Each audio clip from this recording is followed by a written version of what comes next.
Good evening, everyone. I am Amy McMullen, the Vice Chair of the School Board. I have to plug in my laptop, just a moment. Take your time.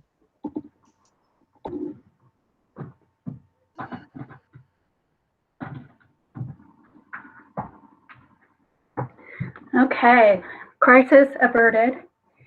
And we are starting our regularly, well, no, it's not a regularly scheduled meeting. Those are on Monday. We rescheduled for today, but it is our regular monthly meeting. And I will start with changes or additions to the agenda.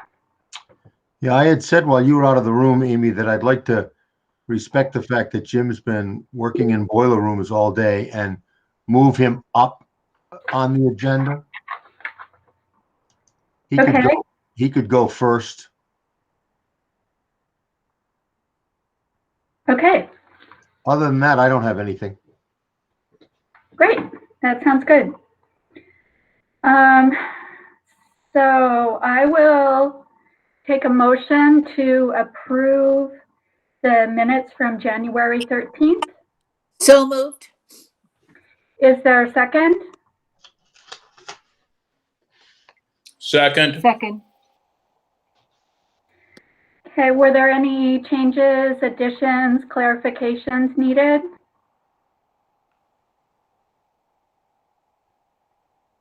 Okay, hearing none. All those in favor of approving the minutes from January 13th, say aye or raise your hand or. Aye. Aye. Any opposed? Those were very, very nice minutes. And our fearless leader is here, and I'm going to let her take over. Yeah. Yeah, and Sorry Elizabeth. about that. No, that's okay. And we did make one change on the agenda. We're going to have Jim Taft go first when we get to those items. Other than that, no changes. Where are you guys? We just accepted the minutes. Isn't that at the end? No, this Mount Escutney School Board meeting has called to order changes to the agenda. Oh, there you are. I see. Thank you. Thank you. Sorry about that. I can put it on the screen if you want. I think we all Oh, got it. I got it. Okay. We're trying to use the same format at all the board meetings, and we've got a few changes after this month, but it seems to be working. Okay. Let's see. Come on, Rose. Where are you? Okay. Well, I know in my mind that the next item is the principal's report. That is correct. Take it away, principals. Who's taking the lead? I can give us a start. We put together PowerPoint. Would you like us to walk through that real quick for you guys? Yeah, I have some questions about it, actually. Yeah, be good. Okay. Do you want to start with the questions, or do you want to go through the slide and stop at each and you can ask questions? I'd like it, yeah, if you wouldn't mind going through the slides, that would be great. Okay, I'll present. All right. One of the things that, just to be clear, this is all three of us put together kind of what we think we all can put together in terms of a unified approach. So we're trying our best to keep it kind of contained in that way. So we want to talk a little bit or share a little bit about the extended day, what's going on in each school, and some track my progress, because that ended in the last week of January. So we can share some of that. You want to make it a little bigger, Jen? I can try. We'll put it in present mode. Yeah, there you go. Yeah, excellent. Okay. So here's the basic idea of the extended day that we had proposed for the different schools. I think each classroom and group is looking a little different, but the big ideas, I believe, are still there.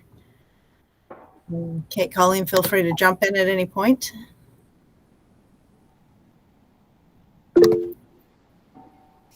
Okay.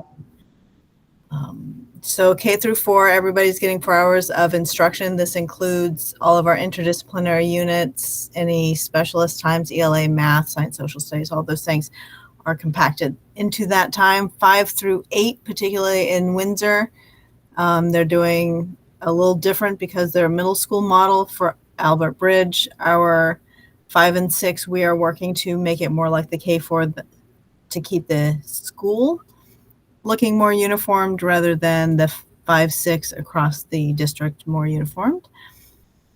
We're working to make sure every teacher has a 20-minute break. Every para has a 20-minute break during the morning, but then once the children go home, our goal is to then give teachers their prep and their lunch so that they're giving as much time to the students. We have as much support continually going into the students while they are there.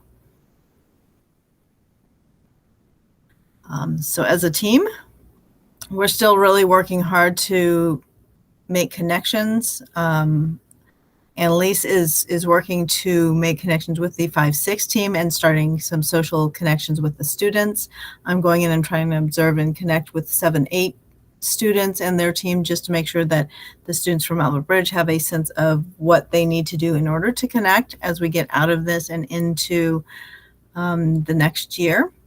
And the 3 of us, Kate, Colleen, and I will be meeting during the break to really try and put some meat on the bones about how it might look with the 3 of us as administrators, as opposed to what used to be 2 principals in 2 separate buildings and 2 assistant principals. Elizabeth has a question. Thank you. Go ahead, Elizabeth.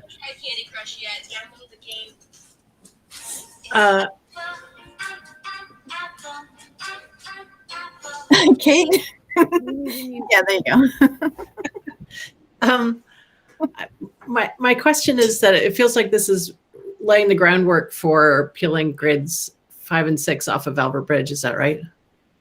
Oh, no, not at all. It's just that we don't want Albert Bridge kids or any kids in the district who feel when they're coming to Windsor that they weren't already part of the community.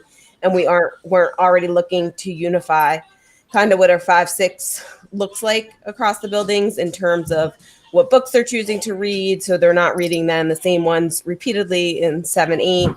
And so that they have social connections prior to coming to Windsor to make the transition a little bit more comfortable. Cool. Thank you. That's great. What a great idea. Yeah, one of the things talking with some of our students who have been in Albert Bridge and then went to Windsor, there are a couple of disconnects. And what we want to do is try and make it a much smoother transition as we move forward. Sorry, my dog has an opinion about that, I guess. And one of the things we're definitely wanting to work more on, and some of those similarities, we always at Windsor have the March intensives, the mini courses, and we're going to carry that through with our 5 through 8. So we want to make sure Albert Bridge is included in that. I have a question. Go ahead, Nancy. I don't know why, maybe it's another slide, but I had the feeling that Annalise was looking at students in 5-6 in all the schools in the school district to try to make a social group. And Yeah. Oh, so that was a different slide. Yes. Oh. So it might be on this slide, but the idea that Annalise has is by helping the kids start connecting now in not only 6th grade, because the 6th grades next year are going to be the 7th grade that will be combined eventually, but even starting a little earlier for us and as well as at Windsor, the 5-6 are kind of co-teams, right? So it's a group of 5-6. So what she is trying to do is just start to create a space and a place for kids to connect socially with the hope of easing the transition moving forward. But also, I think starting to build some strong relationships. One of the things we know about Albert Bridge School being small and kids having some of them being with the same kids for 7 years is that at this stage, developmentally, they are ready to really take on new relationships and challenges socially that we want to make sure we're providing them with that aspect. And that also provides additional energy into the students who are over at Windsor schools in the same age band. I I don't know why I got this idea, but that Heartland and Weathersfield 5 and 6 were going to be involved in a social group so that they would be more interested in going to Windsor. I think that's something that we would like to talk about and have probably talked on the surface level about. At this point, we don't have action towards that. Isn't that funny that that's what I read that whole thing differently. That's interesting. Good. I'd love to have that happen eventually. Yeah, it's a great idea, and we have talked about it. So a couple of things we'll talk about at the different schools, Track My Progress, Winter Carnival, or the version of it. Windsor has unique capacity for sports and activities in that way. We can talk a little bit about full school themes at Albert Bridge as we move through. So Track My Progress, here is the Windsor observations. I'm going to pass this off to either Kate or Colleen. I can take it. This was the data. This was actually an easy slide to put together because our MTSS team, which is being the academic portions being led by Bridget Ferriel and Gina Davis, they spent time focusing on this. And what I like about it is the teachers didn't really zone in on what the scores were, which looked great considering that our kids were home a lot last year. And then we went into this hybrid model this year. But they spent the time focusing on what jumped out at what needed instruction at each of the grade levels. And if you see there, you can see that vocabulary and basic grammar was kind of consistent throughout there in writing in the upper grades and in basic structure in the younger grades. All right, thank you. And then for the Windsor version of the carnival, you guys want to tell any stories here? So the high school kids and adults voted that if we could have our winter carnival actually closer to April, because we want to move it all outdoors, and with the frigid temperatures, we just weren't sure that they could do that. But we are trying to hold on tight to some traditions, and we all could have just used a fun day. So today was 9 through 12 outdoor day. So Catherine could probably, I'm going to put her on the spot. Catherine could probably jump in and tell us how great it was because our kids were laughing and smiling. And the best part about it is that we invited our remote kids since it was outside. They were temped and masked, and they were able to join in with their peers, and they were able to see kids from other pods that they haven't seen. And they went sledding, and they built snow sculptures. They had hot chocolate and donuts provided by the cafeteria. It was just overall like everyone looked like a kid, even the teachers. Thank you. Sports activities? So go ahead, go for it. No, I have Annie right next to me. Our athletic department has live streamed our gymnasium. So there won't be spectators, but we'll be hoping that all of our fans are logging in to our YouTube channels to watch the games. And one of the fundraisers in our school right now is swarming the hive, and people are doing their cutouts to have fans in the stands in the background, pictures of people and pets. And so that is a really fun fundraiser happening right now to let our students know we're cheering them on, even though we can't be there. And our Windsor Coalition for Justice, our student advocacy group, Ms. Engwall is on the line if she would like to say a few words about it as one of the advisors. So we have so far tried to kind of support the school and bring everybody together.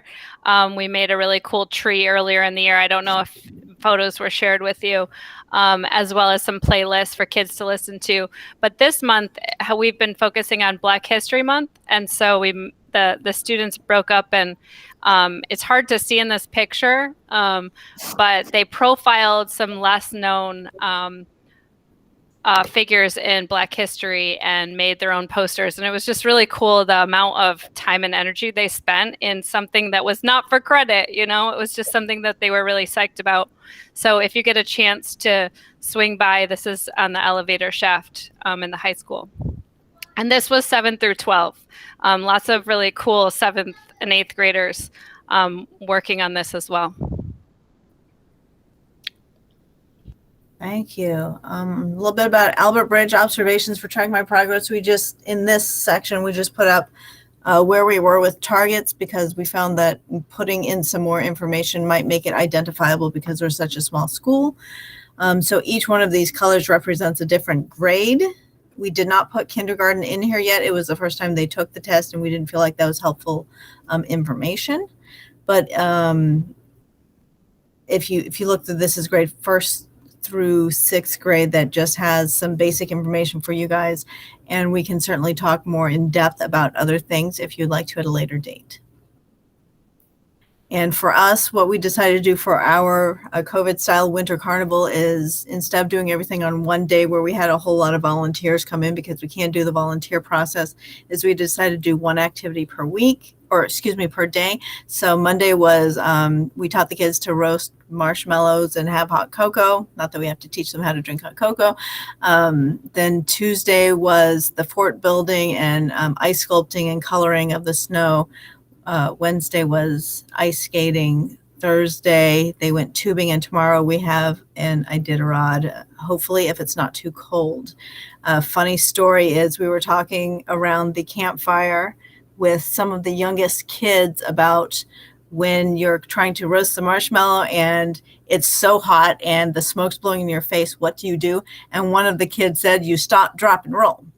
And I thought that was a wonderful connection to remind us that when we're roasting marshmallows, we can still connect to some really important things. And that got all the kids talking about how heat rises and smoke rises. Let's see. I think, is that it for us? That's all I think we had. That's all we have. What questions do we have? I think just quickly, this is David. I know we went over those Track My Progress scores pretty quickly, but it might be a good idea if we remember that might be a good agenda item to really take a look at, the fall and winter scores and just see, just to see where we are, not so much in a ton more detail, but just to, because we're going to have to put together a recovery plan. We know that, and it'll be good to know where are our areas of weakness and where are we going to really have to focus this summer and next year. And I think it'd be good to invite our MTSS coordinators from both of the systems to have that discussion. I agree. Well, thank you all. That was excellent, top notch. Thank you. David, can I just ask a question? Yeah. Oh, sorry, I didn't see your hand, Rebecca. I apologize. It just went up. The seniors in high school have been on my mind, and it's just been a tough year. And I just know how important, both junior and senior year are. And I just wondered if any of, if the principals can comment on just how they're doing and their, I saw that some of them were involved in the Black History Month project, but overall, how are they doing? I think overall our seniors are doing pretty well. They're moving into their second semester and looking at their final classes. Our school counselors have been spending a lot of time with them one-on-one meetings because they want to make sure everybody is progressing correctly, because we had a little bit of a dip in our March 2020 COVID leaving school and remote work. So a handful of our high school students had ended the year with an in-progress grade and needed to make sure they recovered some of their credits. So our counselors put time into our spring schedule so that they can all get help and support. after their morning classes in person before they start their afternoon remote classes. They're doing their applications. They're getting their letters of recommendations from their teachers. I think they're doing pretty well overall. Kate, did you want to add to that?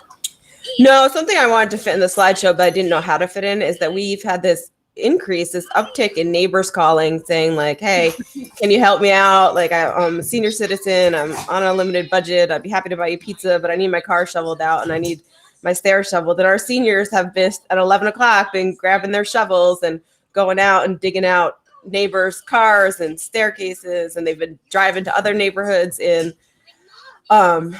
Windsor and doing that for everyone. We've had quite the list compiled, and we're ready for the next snowstorm for them to go out again. And I don't know, that's just nice to see, because we didn't even have to, we just mentioned it and they were ready to go. No questions asked. Didn't ask for payment, community service hours, nothing. So that was cool to see. And we've been working with Jill Lord at the hospital, and she and her team are putting together a community snow shovel brigade, and that's been in the bulletin, and some of our students are already signing up for their first virtual meeting with the hospital volunteers when they get back. So we do have a lot of very caring students, and our capstone projects that just finished went really well, really passion projects. And we will look forward to seeing what our Hartford students' end of the year projects are, because they do their second semester. Colleen, I was just going to ask about the capstone projects. Are they, were they in person? Were they online? Is there a way that we can watch the presentations? I do not know off the top of my head if they were taped this year, but we had limited audience due to COVID. So all the students were allowed to have their families and their regular panel of critics, judges, assessors. So Dr. Baker and I actually did one together. So I can check to see. I don't remember if they were taped. I feel like they used to tape them in the past, but I don't remember. There is one that's out because one of the students worked on the history of Windsor. It was really well done. So I don't know if you've seen that one, but Tom Marsh sent it to the whole community. Yeah, I saw we released it on the website.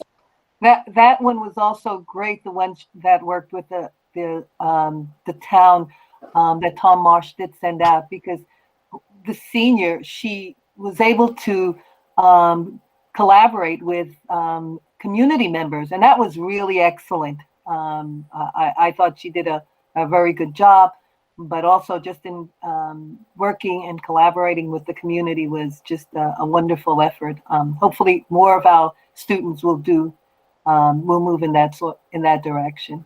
Yeah, we had another really cool one where I don't know if you know this, but we basically have like an in-house listen center now, but it's beautiful. It's all shelves and all the clothes are all organized, and boots, hats, lots of everything has been washed through our school nurse and her team, so that if a kid needs something, they just kind of go shopping as opposed to just being given something. It's just really nice. It was a really nice one. And today with the Winter Fun Day, the student set it up in our high school cafeteria, so that they didn't even have to go to the room, but if they needed something, they could just run in and get it. And then that's theirs to keep. So that's really neat. Yeah, because that was her capstone project. Yeah, and I did read about that. I thought that was a great idea also. Thank you. Yeah. Okay. Is there anything else pertaining to the principal's presentation?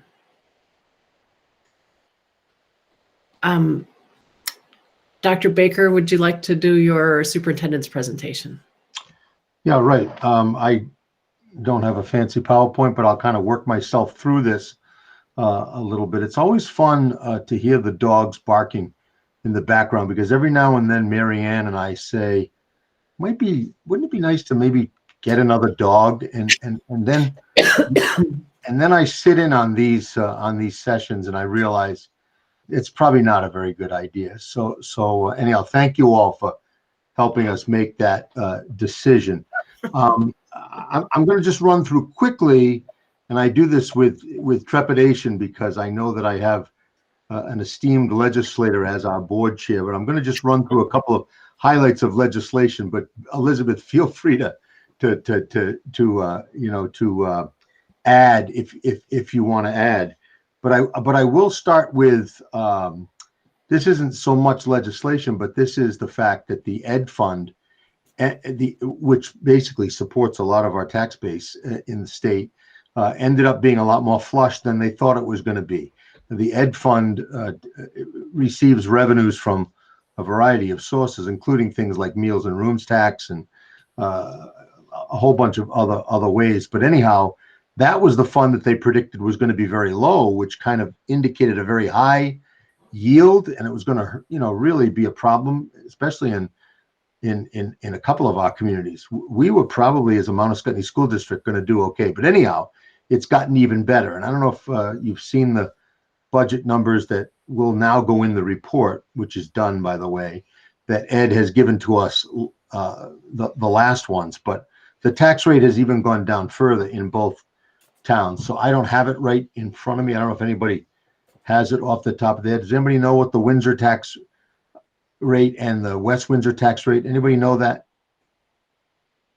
That's okay. But I don't know. That's fine. But I know that I think West Windsor is down 8 cents, and Windsor is down about that was West Windsor's down about 8 cents, and Windsor's down about 7 cents. But that'll be good news, and we'll give that news to our community as we go forward. And but that wasn't anything we did. That was just the state funding mechanism. I do know that I'm told, anyhow, by a couple of legislators who keep me informed, including Elizabeth, that what the legislature is steeped in right now are all those bills related to COVID, and that apparently there's going to be a special crossover where they send the bills from the Senate over to the House and the House over to the Senate, maybe as early as next week, I think. And what that really is going to do is set some parameters around how we can use certain monies to offset our costs in FY22 and possibly FY23, because there is that extra round of federal money. So that's going to be a help next year. And again, Elizabeth, I don't know if you have any more detail on that. If you want to fill us in on that, that's fine. I'll just get through my list first.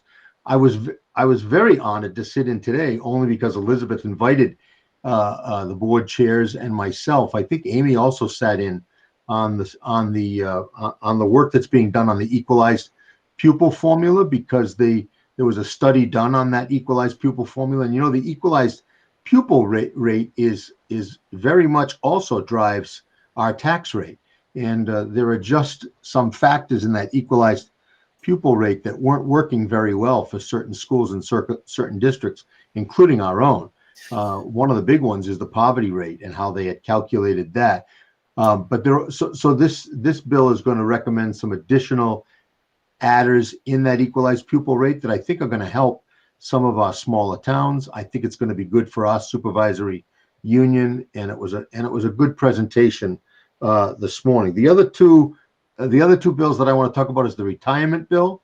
That's going to I don't know when that'll come out of committee, but that's got a lot to do with trying to give some relief to our support staff who have to pay the same copay and the same premiums as everybody else. And I think what they're trying to do is put that on a graded scale that would be associated with one's income, so that you would pay a prorated portion of the premium or of the copays, possibly, depending on how much you make. And last but not, and then that's the healthcare bill. Sorry.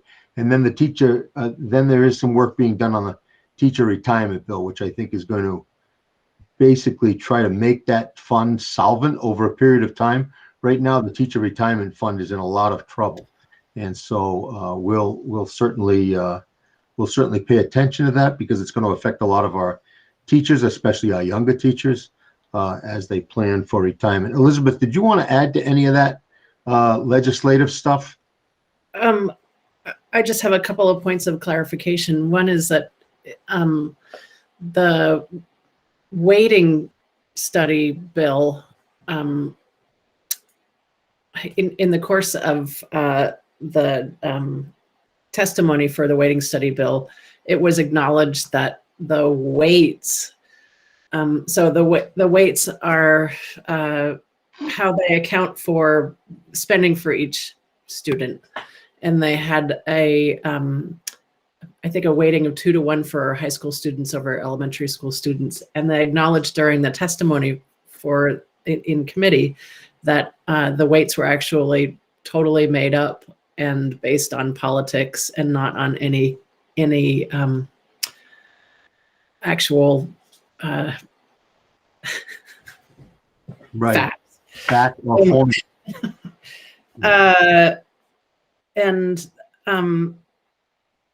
Yeah, that's about it for that. I think the healthcare bill will probably be taken up, and it's been taken up. It'll probably be voted on in the next week or so, actually. That's good. Yeah.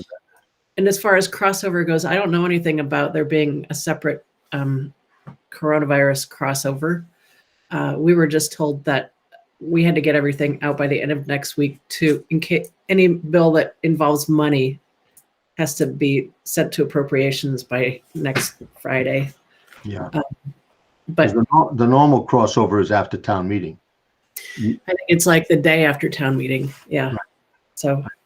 So maybe that's why they're asking you to get that stuff out early, because the word that I got was that there may be an early crossover for some of these financial pieces either next week or the week after, but we'll see. The only two other things I want to talk about, well, 3, but they'll be quick. I mentioned one already. We're going to have to put together as a supervisory union. The administrative team will work with our teachers and staff, a recovery plan, looking at our scores and seeing how much this pandemic has affected, academic achievement. We're going to have to work on that. I was told today we're going to have a recovery coordinator, and there may be some monies to help offset the cost of a recovery coordinator. So we'll talk about that when we get closer to it. At the supervisory union level, the anti-racism policy is in the draft stages, and it's going to be discussed at the supervisory union level on the 22nd. I think once we come up with, that official policy, we'll be bringing that, to our communities, to our boards, to our staff, to our students in a more holistic form. But I wanted to let you know that hasn't gone away, and that work is ongoing. And last but not least, it was suggested that, and I don't know, Angie, whether you suggested this or somebody suggested it, that we have not talked a lot about our Portrait of a Graduate strategic plan, which I mentioned that. Was it you? Okay, Elizabeth, yeah. And so it looks like I've mentioned this at all the boards, and the boards agree that they'll use some time at town meeting or at the annual school meeting, and we'll work on a couple of slides to outline the goals that are in that plan. It might be a good opportunity, especially since we're virtual and will be recorded, to roll out that strategic plan to our communities, and because we've already done it with our staff, but the community doesn't know really what the charted waters are for the next 4 or 5 years. I thought it might be kind of nice to invite, when we had discussed it, David, I suggested that we invite some of the community members who took part in the process to present. Yeah. Just talk for a couple of minutes about what their impression of the process was. Yeah. What they did, because there were, I think, 4 stages of it. So. Yeah, no, that's a good idea, and I know Angie was the keeper, I think, of the attendance and the lists, and we'll know. And I think Angie stayed right with the project right through the editing phase. So maybe Angie, you and I can, just identify who might be a good couple of folks in each town to at least speak to the process and to their experience. And then, maybe you and I can put a couple of slides together outlining the goals. I think it's a good chance to educate our community in that regard. So, and I just want to thank the staff. We went over that principal report pretty quickly, but adding the extra hour to the day, we're now in week 3, but I think our staff makes it look easier than it really is. I mean, now we've got 5-year-olds and 6-year-olds who have to be in masks, because some of them, remember, are on the bus for 45 minutes to an hour in the morning and 45 minutes to an hour in the afternoon. That's probably the longest time, but there are a couple who do that, and they have to be in their masks on the bus. So you've got kids who are in masks for 7 hours, young kids who are in their masks 7 hours. And I think it's a credit to the kids, credit to the families, a credit to the staff that these kids are doing this, and they're doing it quite well. And I put out a little survey today to our principals, and we don't make any exceptions or exemptions.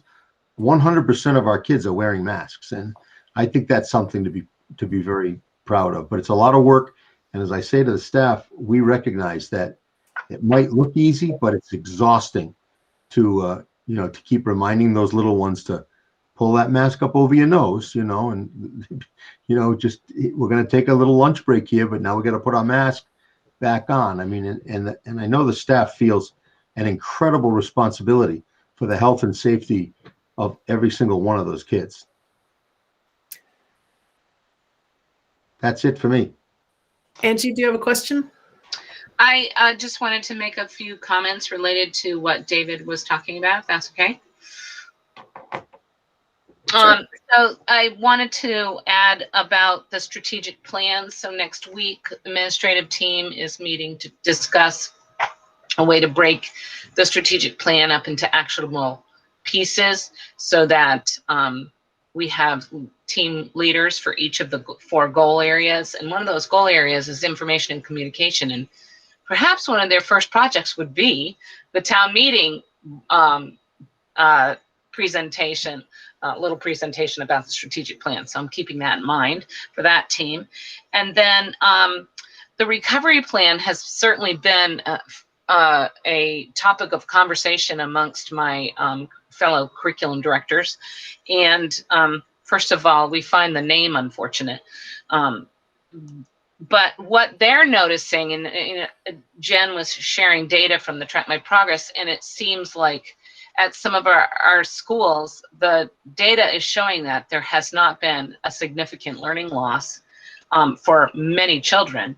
And so what my colleagues are also noticing is that it seems that they are seeing the same thing, and we are suggesting that maybe across the state of Vermont, because we've been able to open and have school in person for, I think, all of our schools. I don't know if there's any district that hasn't been able to do some sort of hybrid model in Vermont, that our learning loss is not as significant as what's happened in some of our other states across the country who haven't opened at all this year except for remote learning. So it'll be very interesting to see how we can utilize the recovery plan to build our MTSS and really create and fortify the MTSS in the way that we all think that have wanted to do along the way. And this gives us an opportunity to do that. So I think, and then in the long term, we're supporting all learners in a way that is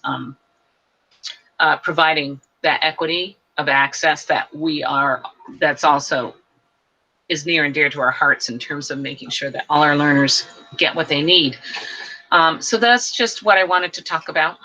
No, that's good. And just to add on to what Angie said, we had our weekly meeting with Dan French, the Secretary of Education, and he acknowledged just what you said, Angie, that we don't want to be solving a problem that may not even exist. So I think what the state's going to do, and he said this is going to be released in the next couple of weeks, that it's going to start with a very simple, template-driven needs assessment. So we really do take a look at our kids and some of our data, and probably some anecdotal data from teachers, and decide really where we are, because we don't want to set up and I agree with you. It's probably, it's too bad they had the word recovery, but maybe that's, it'll be okay. But that in a sense, we want to make sure we've got a problem before we try to start to solve the problem. So we'll keep everybody posted on that. Well, thank you. Anybody? Oh, Rebecca, I see a notice of your hand raised. There's your hand. Hi. I just raised my hand. I think that's really great news, Angie and David. But I would want to really see data to show that our kids have not really fallen behind, because this has been a traumatic year in so many ways. I would just be interested in just looking at how that determination, or hearing about how that determination was made, because it has been a traumatic year, and clearly you have not had all of your kids. You have not had access to all of your kids, so it would just be interesting to see how you've made those determinations, and I'm sure you're right, but I think that would be great news. That would really be great news for the community to hear also. Thanks for sharing that, though. Can I respond back, Elizabeth? Absolutely. Yeah. So one of the things that is not clear, and I meant to email the Track My Progress director, David Stevens, about the Track My Progress is a norm referenced test, which means they look at students across the United States who have taken this test, and so the scoring points, the scaled scores, are based on same grade level peers across the United States. So what I'm not certain is if that's data based on the current testing window, or if it's based on the last few years of data. So that would be interesting and important to know, because if the data is normed on just this testing window, all students have experienced the same disruption in their education. So behind what? They're all at the same place, because but I think that our real concern is about those kids who have disengaged, and we have a fair number of students who have disengaged, from our littlest children all the way up to our high school seniors, and making sure that we are supporting them and getting them what they need so they can re-engage when we're all back in person, which I hope is sooner than later. There is a note in the chat for you, Angie, which says, from Kate Ryan, I would also like to know how they determine the grade level score. So we will ask. Is there anything else? Rebecca, do you have another question? Okay. No, thank you. Okay. Let's move on to the public participation. Oh, Rebecca, you do have a question? She hit it twice, I think. Okay. Is there any member of the public who would like to participate? I don't know if I can see everybody. I think I can. I think I've got everybody, but we can. I don't see any hands raised. Okay.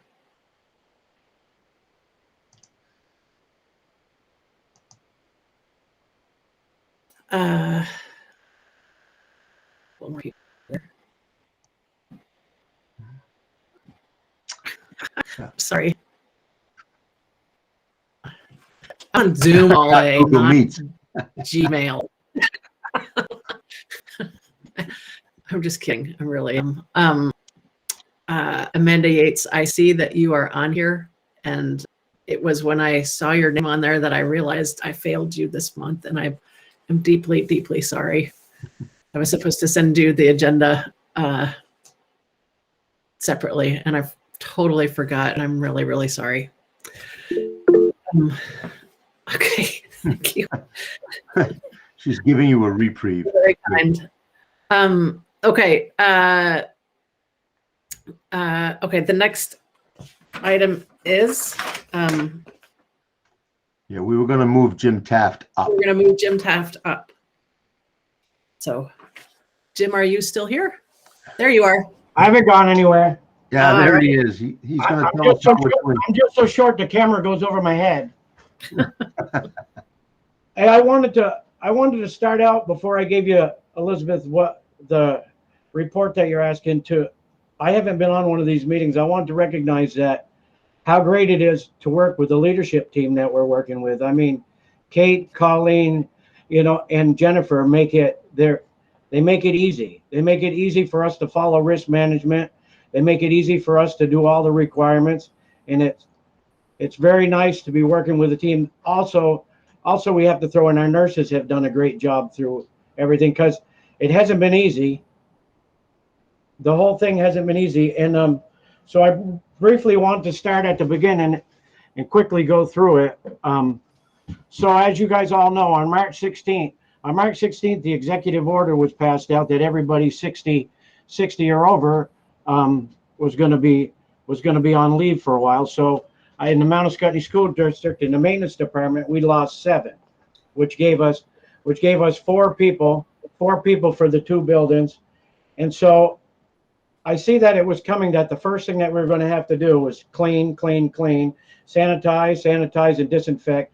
So I immediately got a hold of Bed Prevost at Risk Management to make sure that we could take any training or get any knowledge that we need so that when we started up, we weren't headed in the wrong direction, that we were going in the right direction. First thing we did was validate that all our disinfectant products utilized by the school were effective against COVID-19 and make sure that they were approved by the state of Vermont and CDC. The second thing that we had to do, the 4 of us, is everybody was on remote, but there was still stuff being shipped in. So we moved the shipping department down to the maintenance department and made sure that we were here and we could get anything and everything that came in, which everybody's not always patient. There was a little problem with POs and all that, but the shipping and receiving were good. While we were doing that, we also assisted Craig in packaging meals and delivering meals as we could. Then D-Day come, the day that I'll never forget, which is June 17th, when the first regulations came out of a safe, healthy start to get kids back in school.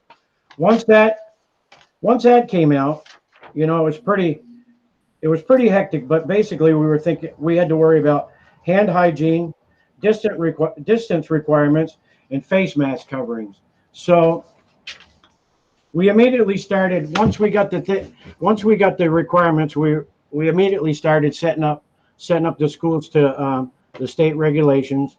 I got storage containers for our 2 schools to make sure that we'd have a place to put the extra furniture and the non-conformant materials. Then working with David, we decided that the best thing to do was we also made it so that we ordered all the PPE and stored it all here. Everything from face masks, gloves, sanitizer, hand sanitizer, the list goes on forever, but we have that here. The funny story I have about that is we have to have that PPE in about a month after that, I get a thing from the state of Vermont that says, "Are you interested in N95 face masks? If you are, please come up to the Hartford, where the state garage is up there, at 8 o'clock on Tuesday." So I'm like, I'll be there at 7:30. So we go up there, and 2 of our old football players are up there working at that place. They go, "Hey, coach, what are you here for?" And I said, "Our PPE stuff." They go, "Oh, well, we can't hand it out till 8 o'clock. Well, McDonald's was right there. I brought the boys over there and bought them a coffee, went back. We were the only school there. So they called their boss and they said, at that time, he said, how much do you want, coach? I go, everything that says our district's thing on it. They go, "Well, we're going to fill your truck up." So the 1,000 masks we were supposed to leave with, we left with 5 times that. And nobody wanted to pick that stuff up. Isn't that unbelievable? It is. That is unbelievable, actually. So nobody want to pick it up. It was terrible. Then from there, we got with David, and he had meetings with the principals. And then we knew that we had to, with the 6 feet, 36 square. We knew that we had to order desks in some schools. You know, we wanted yoga mat. Some people wanted yoga mats. Some people wanted lower desks. So we got busy and we ordered all of that stuff, praying that it would come in. That stuff was a struggle because at the time, like I said, I haven't spoke to you since. At the time, it's like I was panicking. Rubber gloves. Where are you going to get rubber gloves? I call everybody. Nope, we don't have any. Nope, we don't have any. Nope, we don't have any. You know who saved us on a lot of stuff that I never would believe? Home Depot. Home Depot. A guy that used to work for the biggest plumbing supply company in the world went to work for this Home Depot Pro, and he says, I can get you 200 large gloves tomorrow. And sure enough, they would come. They saved us at the beginning because like I said, everybody was after everything. So speed talking, basically the hand hygiene with the disinfectant and the washing, facial coverings. If you remember back at the beginning, first it was if you wore, the school could only provide a certain face mask, or we were liable to make sure we washed it, put the person's name in it, put it in a bag, gave it back to them the next morning, and collected it back. That's why we went to the mask in which we went to. But like moving forward, all that stuff changed. The biggest thing that worked out really well for us is after this happened, everybody started to talk a little bit about HVAC and about fresh air and ventilation. And in April, Alex called me from Efficiency Vermont and said, Jim, we have $2,000 for a pilot grant if you could pick a school that you would like us, that we could actually come into and check out for resequencing your controls. We would love to do it. We're looking for something to do. And I can't find any school that will take it. And I said, well, we'll take that at Albert Bridge. And so they came with a pilot project, checked out basically the whole HVAC system, didn't cost us anything. And I'm like, well, that's nothing. Well, then all of a sudden they came out with the indoor air quality grant, and the state of Vermont called me and they go, you're one of less than a handful of schools that took part in that resequencing pilot project. So you're first on the list if you need anything for that air quality grant. So they came down, we all inspected, and here's what happened. At Albert Bridge, we replaced all the obsolete field controllers serving the building, the air handler unit, the exhaust recovery units, and basically they put in new controllers that enabled communication to the new control system. What that new control system basically is, it can maximize, so I can sit at my computer here and I can maximize the ventilation while maintaining and checking heat temperature zones. So in certain places, a teacher may think they're turning their room up to 72, but really the set point on it is 68, and it's not going above 68. But so we got that. The other thing that they came through right off with, and it was all because of the resequencing from Albert Bridges. Before you could open the school, you had to come up with an air purifying a purification room that was designated as a COVID isolation room. So with that grant they gave us the hospital, just that machine itself is $8,900. So we installed that. We made it in Albert Bridge in Jennifer's office, shut the door, and it becomes a negative pressure room. The air purifier that we had before that, we put it in the nurse's room. So we did both. So basically at Albert Bridge, we got $22,400 in. Me and Jennifer were talking earlier, I don't want to jinx it, but we started a little bit from scratch, but so far since COVID, knock on wood, the HVAC system at Albert Bridge has been flawless. At Windsor, we weren't outdated on controls, but we needed to have a new control so that we could control the ventilation. And we did the same thing with a negative pressure room, because I don't know if everybody knows it, but the requirements were that 2 why we had to have stated hours with the state was because 2 hours prior, before anybody going into a building, we had to pump in 100% fresh air for 2 hours. And then 2 hours after everybody is out of the building, we had to pump in 2 hours of fresh air, which goes into the thing where a lot of people say their rooms are cold, where we're still working on the mixing. But every classroom and every air handler and or univent that's in a classroom has to be open 60 to 80% during the day to let the air in. Where some of the schools in the district, I had to go to meetings because they go, our teachers want the windows open. Windows open and doors open were for ventilation for schools that did not pass. Their HVAC system did not pass. At Windsor and at Albert Bridge, we passed with flying colors. They ran it for 3 months.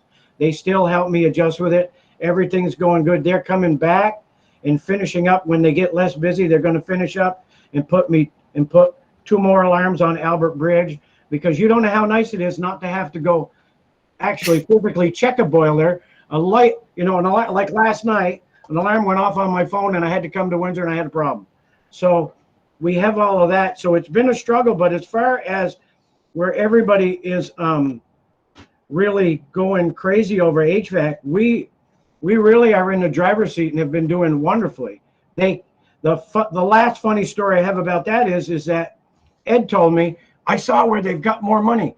Call and see if you can get, this was before the second grant. They go, call and see if you can get more money. So I called up Alex Rowe at Efficiency Vermont and I said, is there any way, Alex, they say there's more money, that we could get more money? And this was only a few months ago. And she said, Jim, there's over 100. I didn't know there was that many.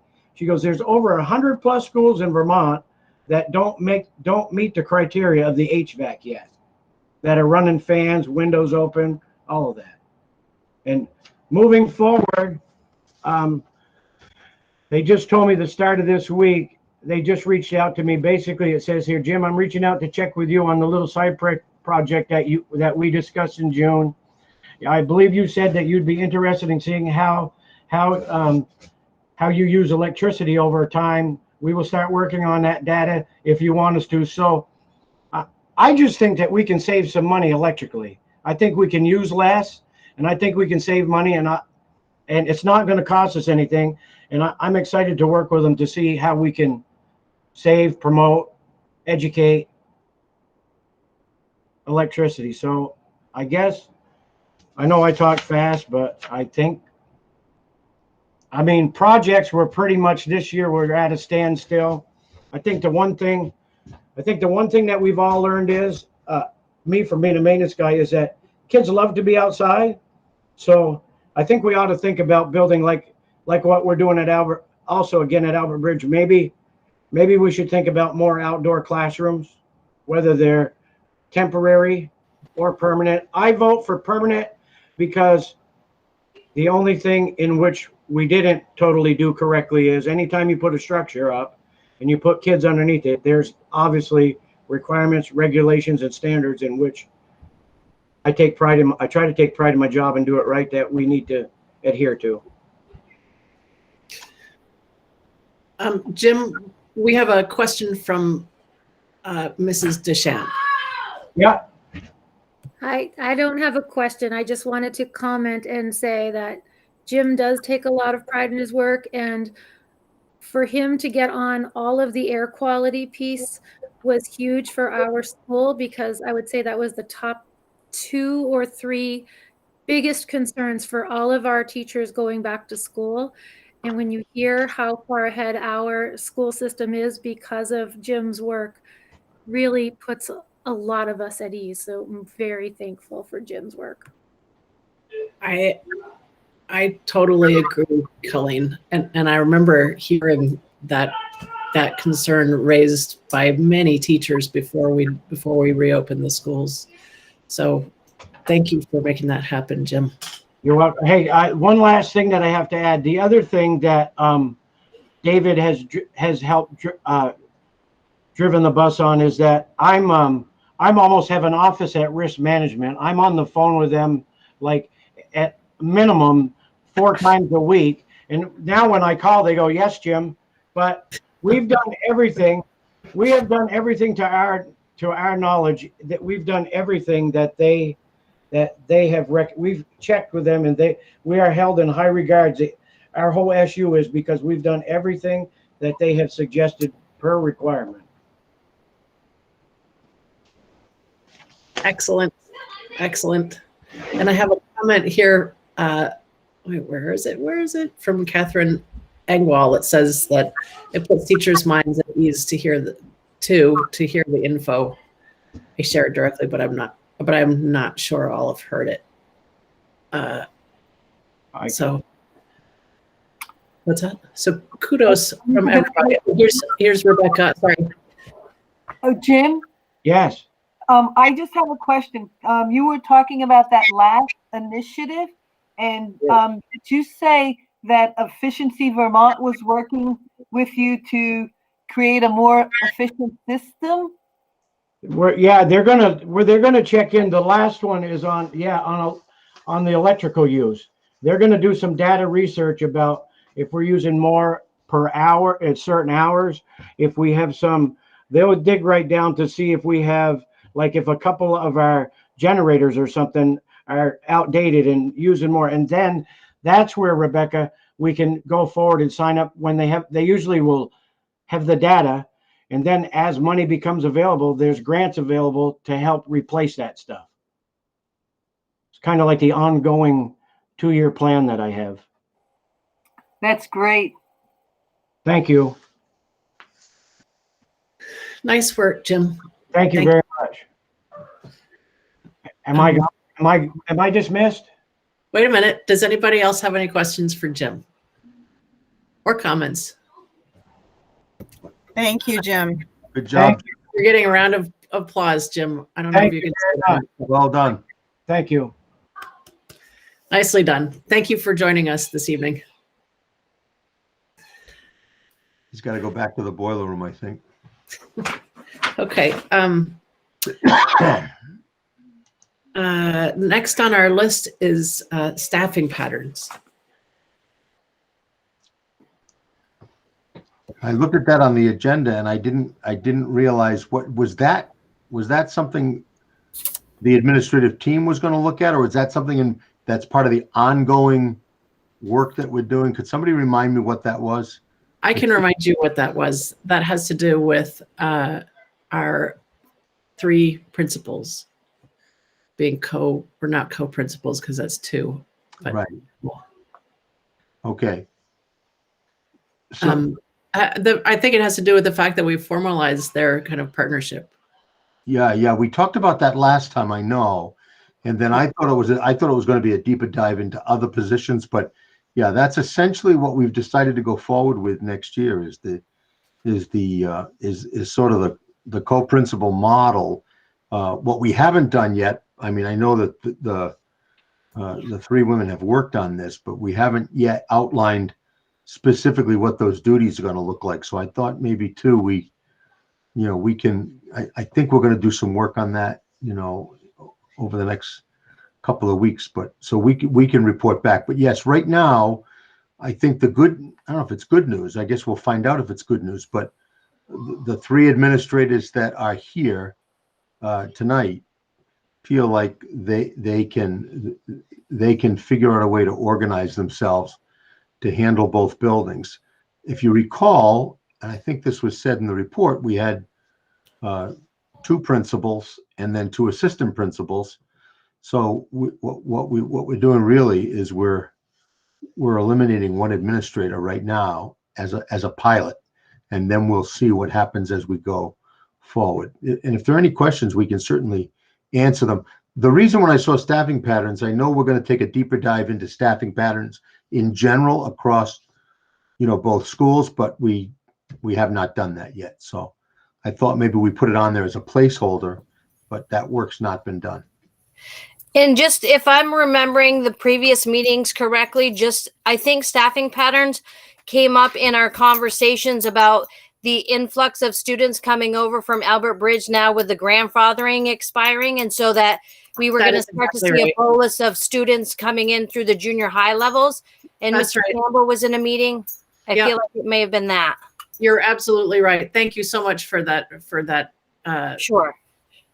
I don't know what you call that. The lure. That lure. Yeah.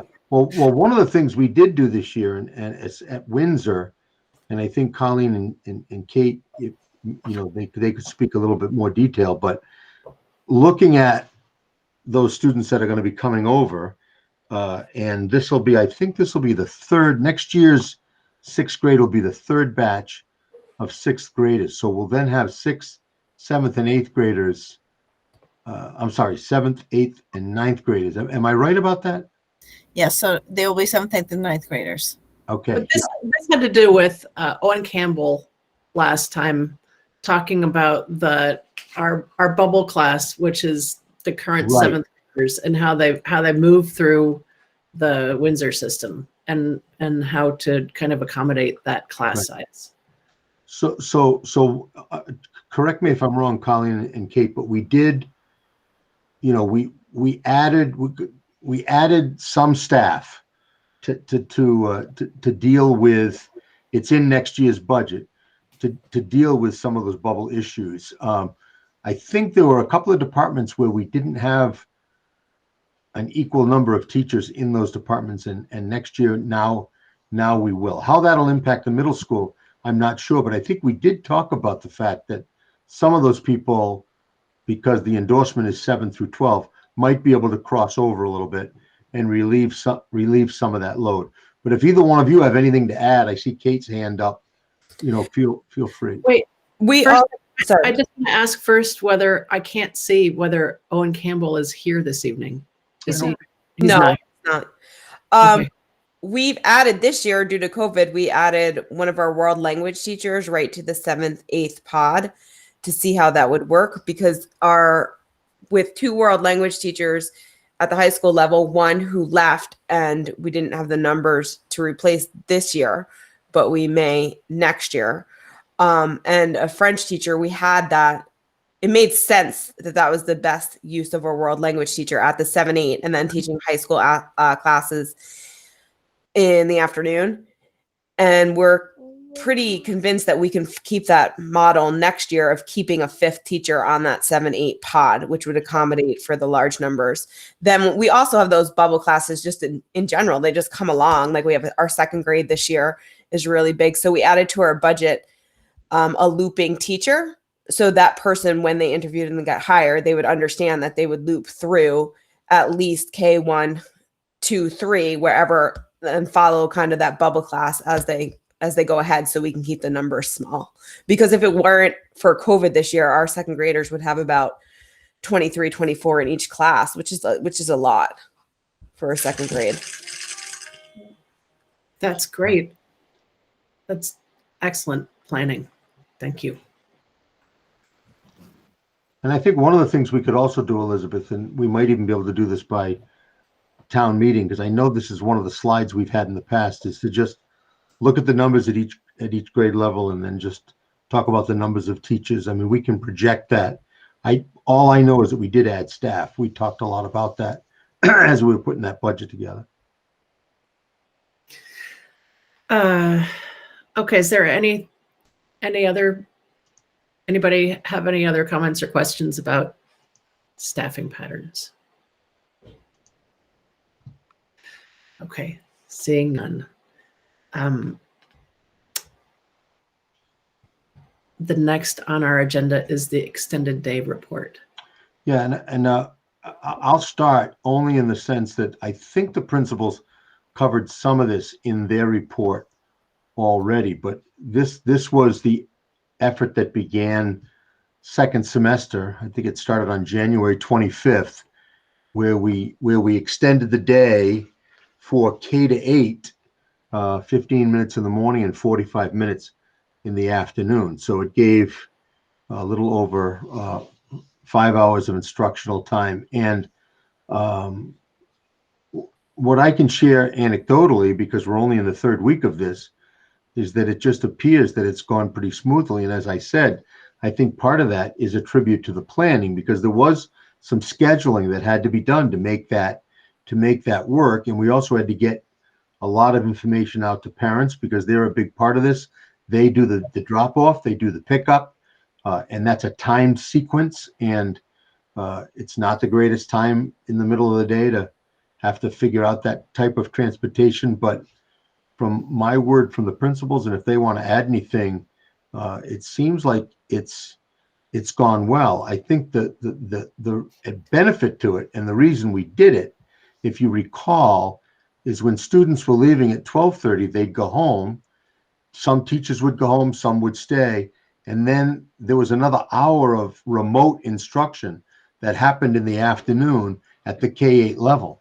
And again, anytime we have remote instruction at the elementary level, we run into some serious equity issues because not everybody has that type of access.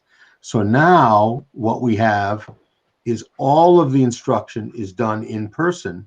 And then when we're done at 1:15 or 1:30, we're done.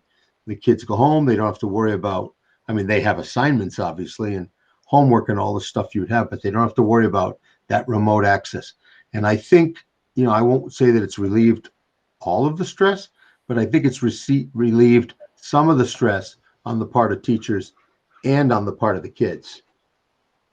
Well, that was one of the things. So I was, but also there were some teachers who were very apprehensive about, and again, back to Owen Campbell, he was really apprehensive about having that extra time with seventh graders in particular, because he thought it would be hard for them to be able to keep their masks on longer or stay, I guess stay in one classroom for longer. And I wondered whether the principals could tell me how it sort of fanned out across the teachers, and whether their apprehensions were real, or not that they weren't real apprehensions, but whether they came to fruition, or whether it worked out better than they expected it to. I think that it worked out better than expected in the part that kids are getting recess again. So in Windsor, typically once you went to 7th, 8th grade, you didn't get recess anyway, COVID or no COVID. So now adding in a no recess on top of COVID and starting that as young as 5th grade was just too much. So we've had a few kids, that wanted to come back from remote to in-person, just knowing that recess part was back. So now 5 through 8 have a half hour of recess every day. So that's been great. As we get into like that third week, we are seeing the kinks with, so there's situations where a support staff member would go to a special with a student, even though that student didn't have that support on their IEP. And now that's been pulled to give teachers their 20-minute breaks. So those kinks are coming up, but we're covering them. Colleen and I are jumping into covering breaks. We're relying on Tim in our nurse's office. So we're just kind of working out those breaks. I'm not sure if you guys know what happened on Windsor, but the day that we went back on the 25th, so that was the first day back to the extended, that prior weekend, we had a positive COVID case in our elementary school. So we went back on that extended day on the 25th with one 5-6 pod remote, but 3 5-6 teachers remote, and only one 5-6 teacher in person. So we did this sick experiment. Wow.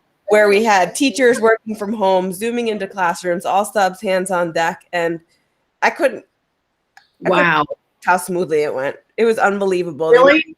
Oh yeah, the amount of teamwork. We called Patty Pomeroy, shout out to her. She was like our cruise director. She sent us each an email each night that said, you need to be here at this time with this class doing this. And we were like, yes, ma'am. And we were there 100%. And everyone jumped in our high school side. And our 7-8 team were so kind because they didn't have access to anyone that week, because we pulled all our subs, all our interventionists, everyone to pull that one off. It was pretty impressive. And a lot of it just felt normal. I covered one of those classes where the teacher was remote at home. The class was there with a sub or someone covering, like myself, and they were able to do their work, ask questions. Wow. And the teacher, I was shocked at how the teachers had such a great view of the classroom. I was sitting in the room and I couldn't see everybody's face in the back of the room. The teacher knew exactly who was sitting where, whose hand was raised, and it was quite impressive. That's great. Well done. That's really incredible, actually. And what about at Albert Bridge? So for the most part, I think it was fairly seamless. We're still trying to work on how we're navigating the specialists who are not there regularly, because we have such, like, one day a week we'll have art, for example, and how we're trying to provide for that unified or interdisciplinary learning. Some kids are certainly struggling. The kids who had a hard time and barely holding it together are having a harder time holding it together. That's not unexpected. But I think in general, there's just really good collaboration between the teachers, the student, the parents to help navigate that. One of the things we're trying to also do a better job at is figure out how to provide the what I need time in a way that isn't relying heavily on screen time during the time when the kids are in the building. Now that when they go home, they don't have time. So there's that. We recognize that what I need time was a helpful time. Now, how do we navigate that in this new setting when we can't be in such close proximity without using what we were using, which is some version of screen time. So we're trying to figure that part out. I think fundamentally, though, we're all functioning first on this. Coming back was about connection.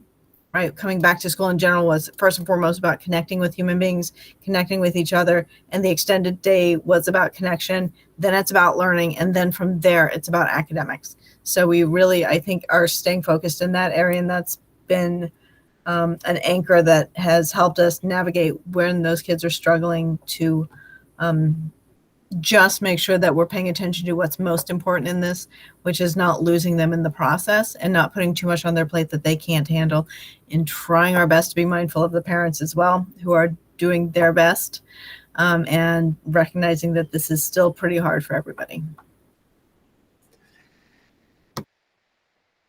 Thank you. Thank you all. That's really fine work. Do any other board members have any other questions? Elizabeth, this is David. I know that they mentioned this, but it wasn't just extending that day, but it was bringing a lot of those remote kids back to school. So that was, that was a challenge, but it was really good for those kids, I think.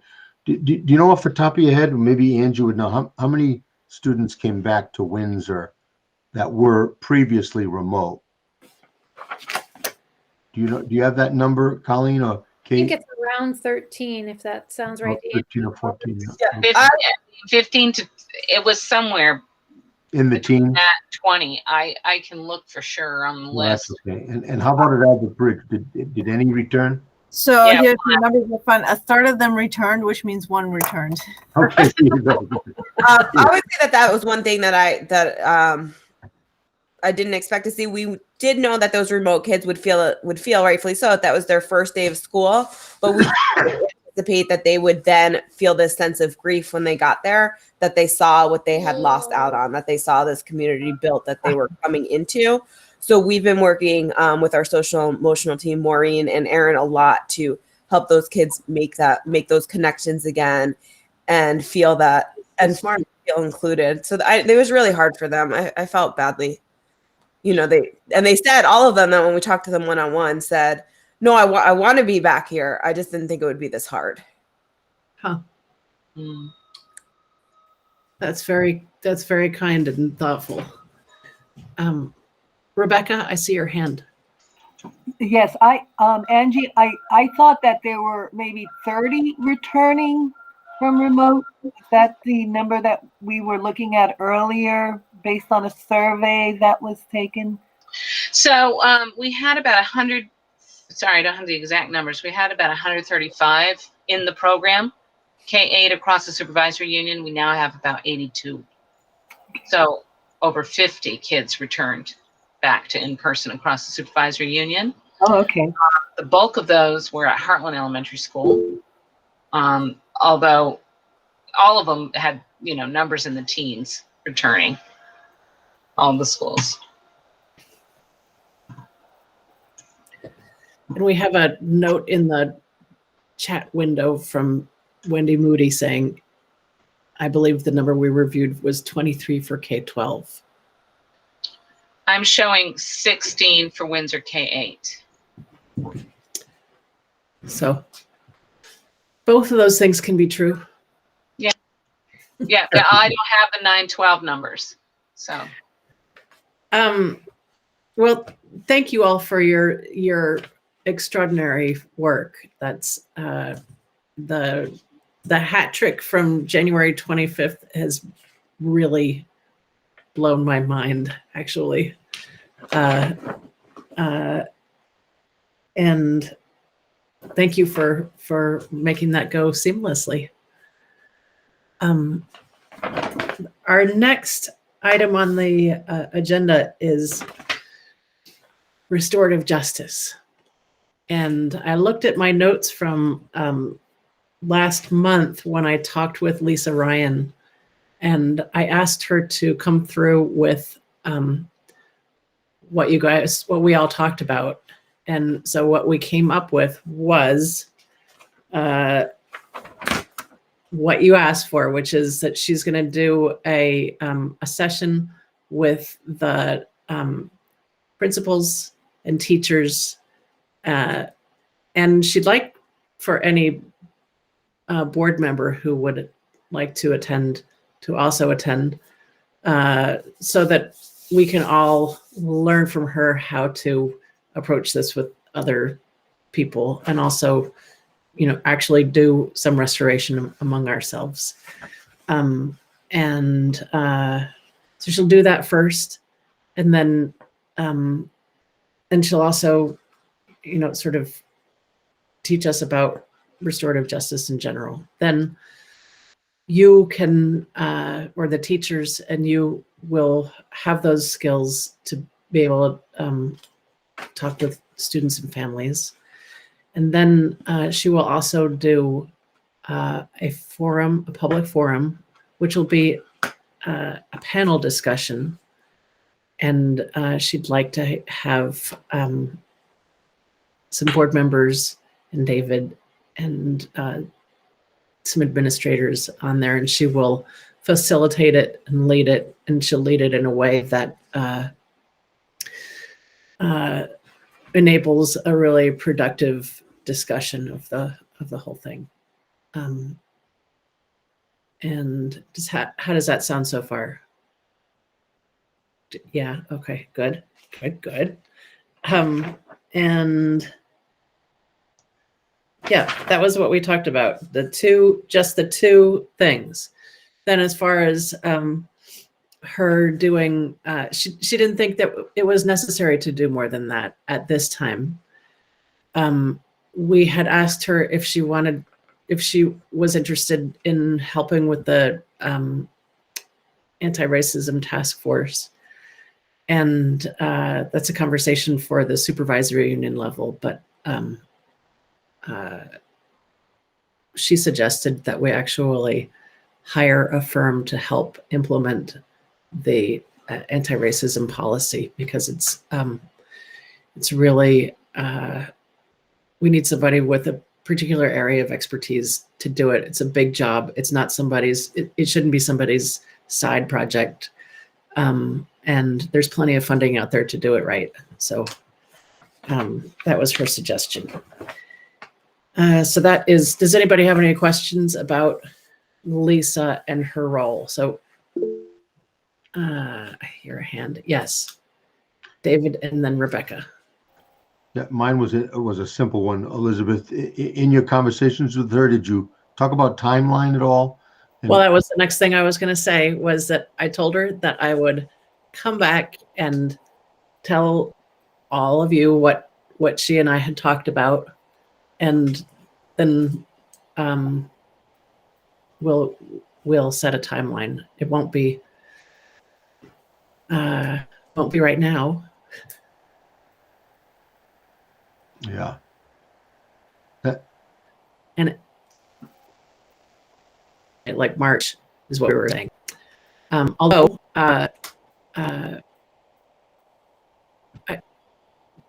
this is the last board meeting of this formation of our board right now, depending on the outcome of the election and what we decide to do in March. So, but I'm pretty confident that torch will be picked up by whomever it is who comes next. So I'm sorry, Rebecca. Oh, so along the lines of the whole issue around restorative justice, I was just thinking about what happened at our Capitol on January 6th, and I thought about how traumatic that was for me to see what was going on, and I thought about students, and I thought about and how did they feel about what was going on, and I'm sure that I hope that they had an opportunity to really process that with family and parents, but I'm saying some of them probably did not, and I'm wondering if the school, at least sort of try to hear or set, allow them for a safe place to share what is it that they experience, and that probably can be. I was going to ask the principals about that.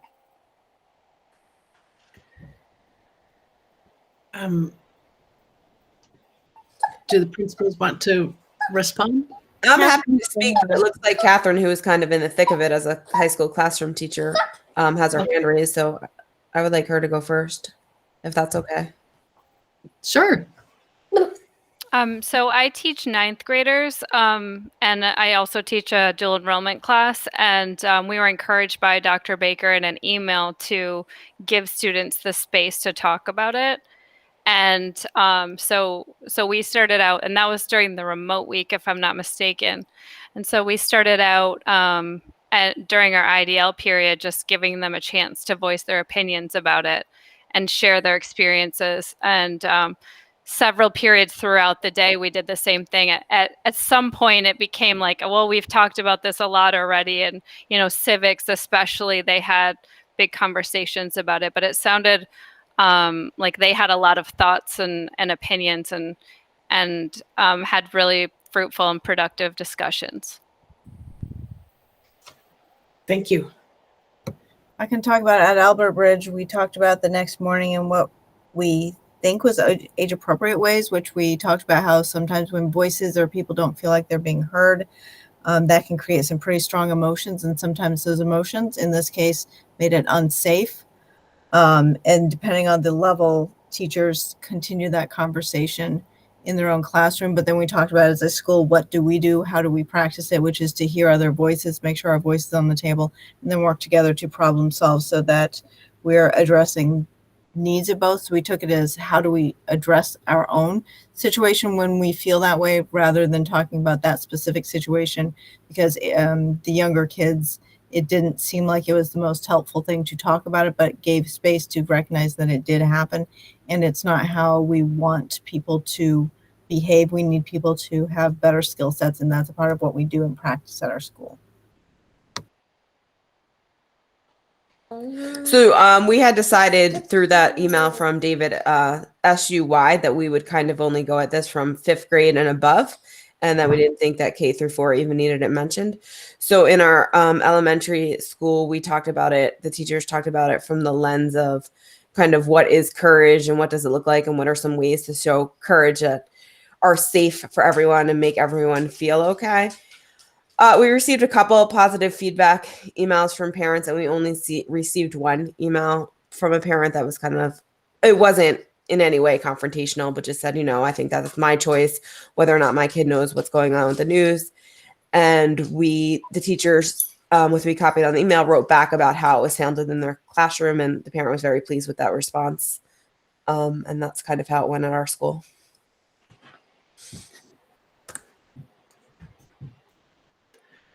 Rebecca, do you have a further question or comment? Okay. No, thank you. Okay. Does anybody else have any questions or comments about the plan with Lisa Ryan? No, just Elizabeth, that I agree with you that we, given all that's going on, now would not be a good time. But I think once we reorganize and get into the end of March, early April, I think that would be a good time to try to tackle this. Yeah. Lisa and I talked about the fact that it's been, necessarily a long time since the time itself, but also that, there are still lots of unresolved feelings, but that the dynamic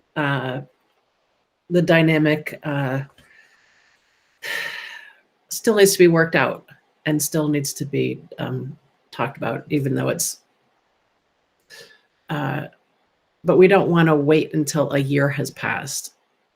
So we have a goal of timing in mind.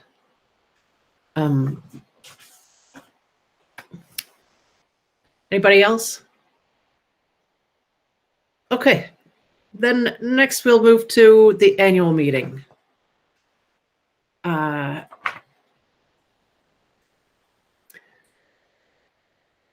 Kate's gone off camera for a minute, but I'm back. Okay. I was contacted by a reporter from the Valley News this week about our warning items on our warning, and it was very boring for her. I didn't give her very satisfactory answers, but I said, but I think our administrators are going to be presenting our budget in a way that really reflects the values and goals of the district. And I think that's probably really different from the other annual meetings that you might attend. And so you're welcome to come and see I really talked you guys up. You're welcome to see what a great budget presentation looks like. So please tell me that you actually are going to be okay. Good. Put us on the spot, Elizabeth. We're got to do it. We got this. Okay, good. All right. As far as the rest of the meeting, my husband Justin will be our moderator this year, and he's just going to simply lead through the articles of the warning. And so besides the budget presentation, then we'll have a section on Portrait of a Graduate. Are there any other parts of the meeting that we should give attention to? I'm not sure that there are. The Portrait of Graduate? I'm sorry? Who's doing the Portrait of the Graduate section? I think Angie and I will work on that. And is that the piece where you'll bring in some of the community members who worked on it to maybe support that?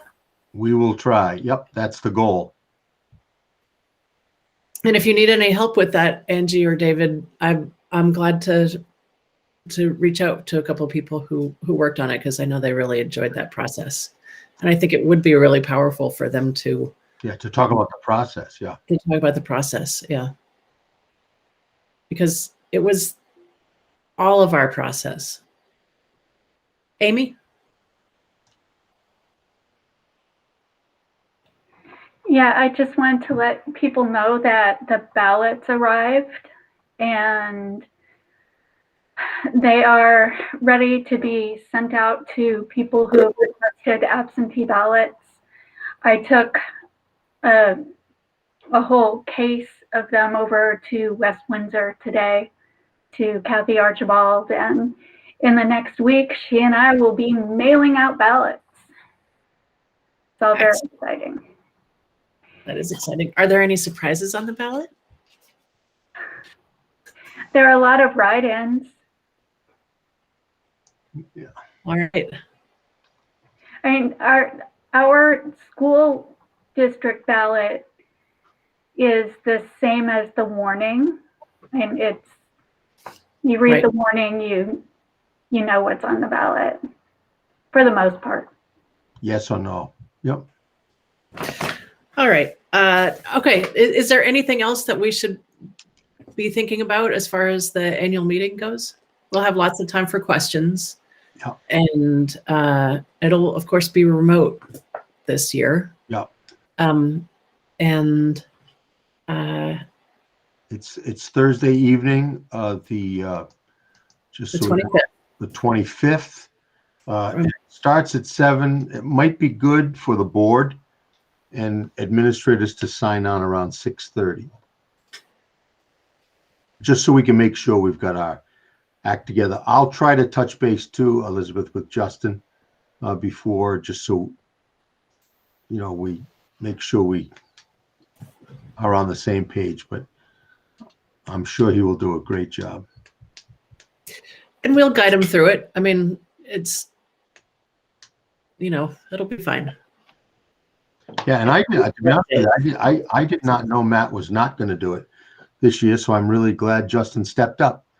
And maybe Matt did let us know, and it was just in the middle of COVID time. I just forgot all about it, but that's great. And it looks like too, unless we have a serious write-in campaign, the board's going to be appointing the new board. Once we reorganize it, we'll be appointing a clerk, a treasurer, and a moderator. Yeah. For next year. So, okay. Let's move on from annual meeting plans, and we'll have a very, very quick update just so we get it on the public record about the Windsor police force changes. Yeah, it will be great to get this in the minutes and to get it on public broadcast, since we are recording this meeting, but I don't know who would not know at this point, but Paul Favreau is continuing as our school resource officer. He did a very brief stint as interim chief, and to his pleasure, the town has appointed a new police chief, Chief Jen Frank, and a lot of us know Jen because she was the school resource officer at Windsor for a long time. So she's a familiar face, and she, I'm not sure when she starts exactly. Has she already started? No, I think she starts March 1st. Okay. Yes. Did Paul and Jen work at the same time? No. They don't. Okay. No, I don't think so. No, I think Paul came in right after Jen. Jen's replacement, right?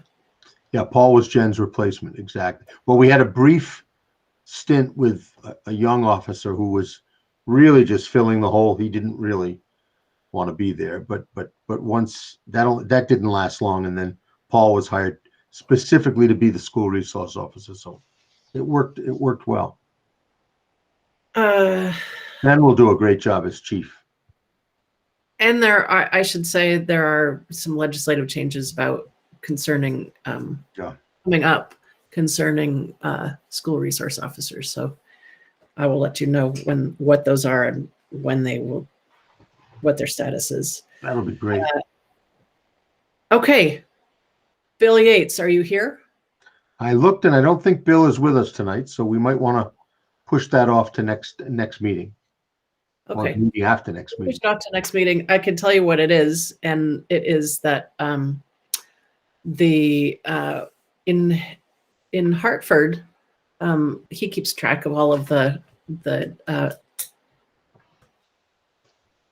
stats on students. I don't know a better, or data on students.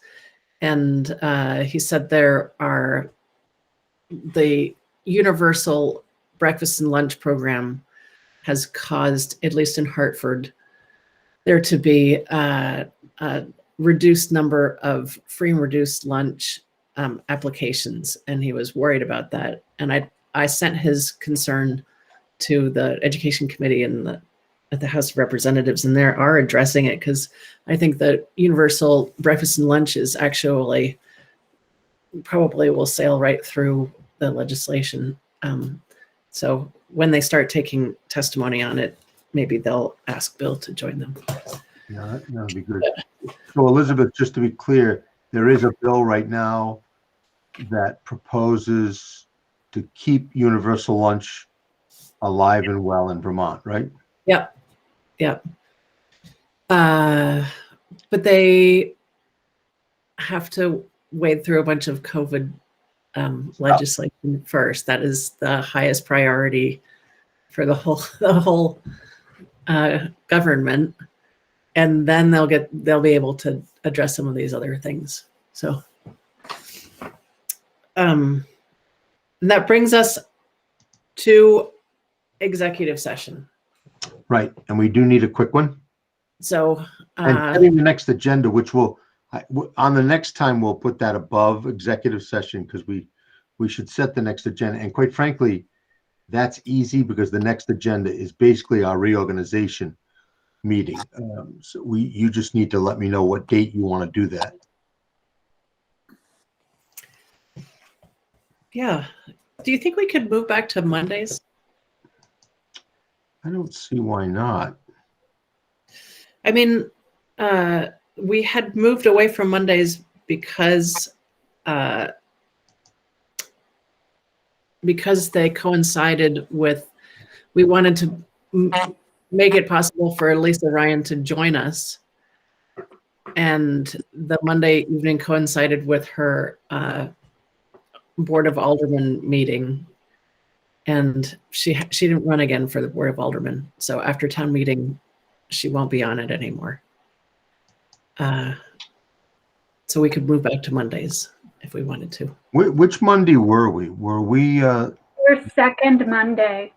So that would be the. Set that at the next meeting. What's that? We'll set it at the next meeting.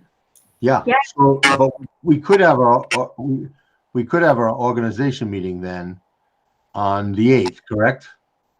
Yep. Okay, let's do that. Good. Let's do that.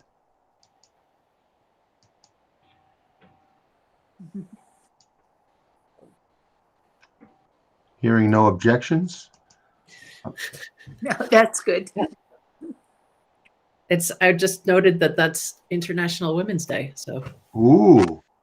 So the men have to shut up that night. All you international women out there. Anyway, okay. So I don't think we need anything else on the agenda for that day. Is that right? Or do we have other things on the agenda for that day? We might want to do a couple of reporting, some things that we talked about reporting out on. What did we say that would be? Track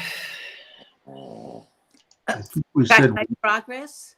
yeah, track my progress. Maybe we can have a little bit more report on that. And the other one was, well, I guess restorative justice. The recovery plan, and we were going to talk about or were we going to talk about the, let's see. No, I think, well, no, I think we're good.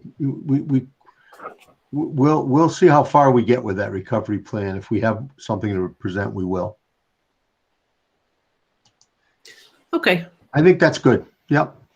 So you're talking reorganization, track my progress, and restorative justice. Is that right? Yep. That's good for now. And then if we want to throw the recovery plan on, we will. Lori always sends us the agenda anyway, so. Okay.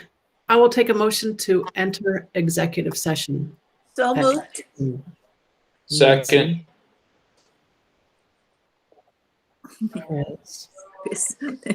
All those in favor of exiting the meeting for executive session, please indicate by saying aye. Aye.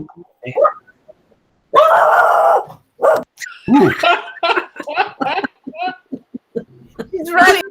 So now we are recording, so we could entertain the motion to authorize your superintendent. I think you wrote, I don't know who wrote it down, but if you need me to say it. To authorize the superintendent to offer co-leadership at the Windsor School. Right, and contract. And 2 years thereof. Contract. Yeah. Contracts for 2 years. For And all also three for of our, Jennifer, right? right, for all For three all of our. three? Yep.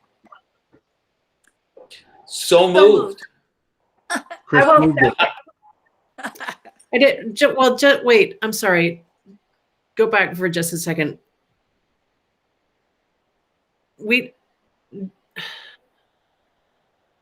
So two things.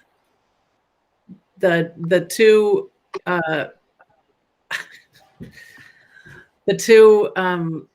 Interim administrators. Boy, you have been out at that. I know. I'm sorry. Administrators of the school, and their 2-year contract, and also 2-year contract for Jennifer or for the principal at Albert Bridge. Correct. And pending and supporting a co-leadership model. Pending their shared leadership right. job description development.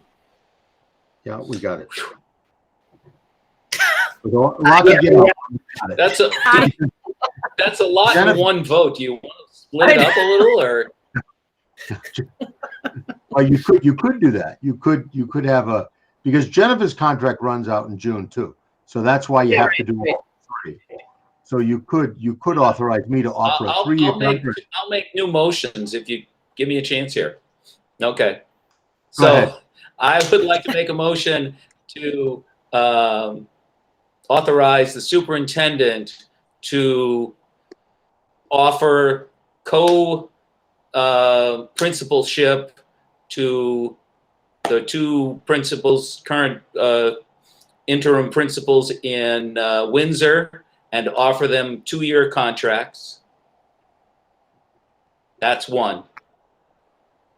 Second. Do we have a second to that, Nancy? Okay. Yep. And I would like to make a second motion, and then we can vote on all of it. Just what the heck. Vote on it all at once. Yeah.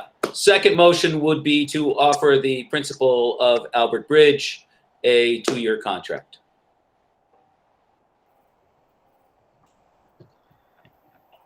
With the understanding, I'm going to fit in the shared leadership between the 3 of them. I thought that, not to complicate this, but I thought that could even be a 3rd motion, right? To authorize, not authorize, to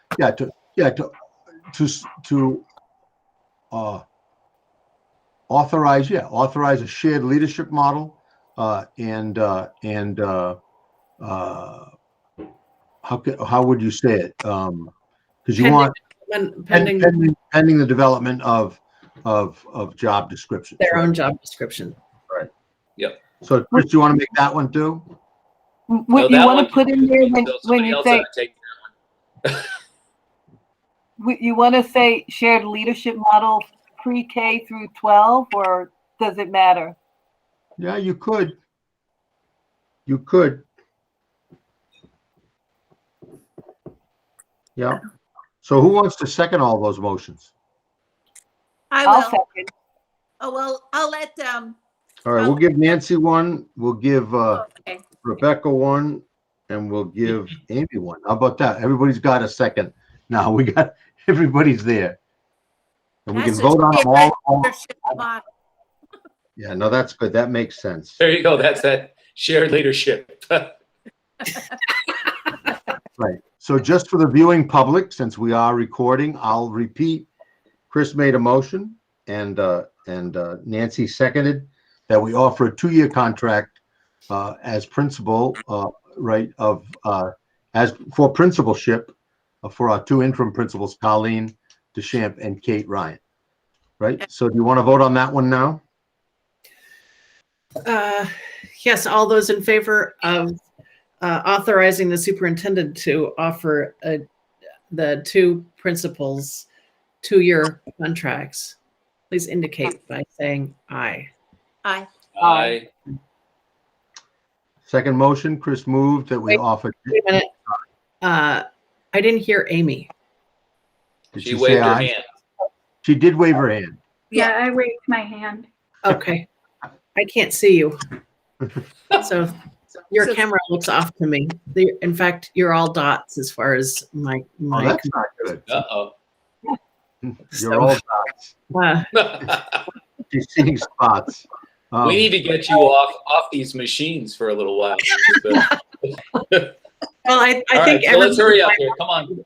She's got it. Everybody in my household is online right now, and so that's the problem. There it is. And Chris moved and Rebecca seconded that we offer Jennifer Aldrich a 2-year contract as a principal in the Mount Ascutney School District. all those in favor of offering Jennifer Aldrich a 2-year contract for the Albert Bridge School leadership, please indicate by saying aye. Aye. Aye. Thank you. And then last but not least, All those in favor of offering a shared leadership model among all 3 you got it. Good. building leaders pending the development of their own job description, please indicate by saying aye. Aye. Aye.